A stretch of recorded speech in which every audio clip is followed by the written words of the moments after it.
Hey everyone, Mr. Sujano here. Another day, another camping video. In this one, we're talking about the Steam Deck, Nintendo Switch, Nintendo 64, video game preservation, and Super Mario. Let's get started.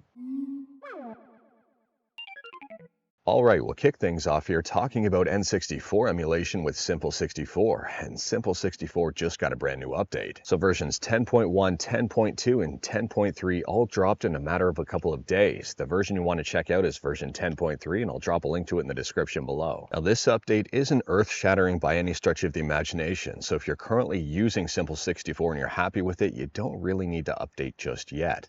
But in this new version, there's some minor tweaks to the user interface, some minor bug fixes, and projects moving forward will be compiled using CMake. And Simple64 is free, it's open source, and I highly recommend checking it out. Next up, we're talking about the Steam Deck, and we've got some incredibly good news. The Steam Deck is now available for purchase without reservation, provided it's available in the country you live in. This is amazing. Even the Steam Deck is now available. In my opinion, this is going to make the Steam Deck a lot more popular than it already is. A lot more Steam Decks are going to get into the hands of people who actually want to play one.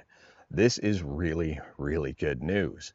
Now, hopefully Valve takes this increase in productivity and maybe offers the Steam Deck in places it doesn't currently. That would be even better. Rolling over now into the next piece of news, and this transitions perfectly because we're still talking about the Steam Deck, but also Nintendo Switch emulation. And the Yuzu team noticed this on that Steam Deck presentation, and I think it's amazing. Amazing for emulation in general.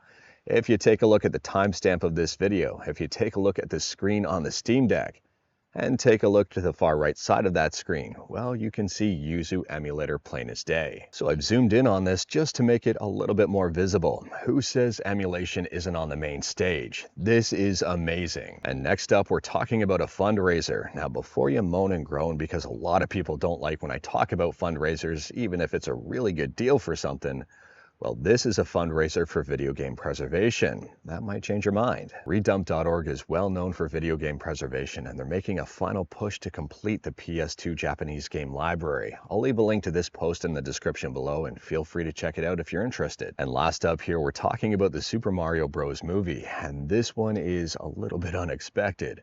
There was a teaser trailer. Some people thought it was going to be amazing. Some people thought it was going to be garbage.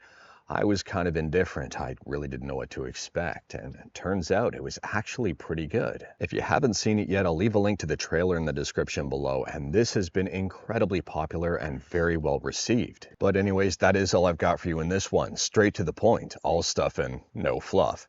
We talked about a ton today. Let me know your thoughts about any of it in the comments below. And yes, I think this might be my last camping weekend of the entire season, but we'll see. If you like this video, leave a like. If you didn't like this video, leave a like. Hit that subscribe button, check out my other videos. Don't tempt fate, save your state.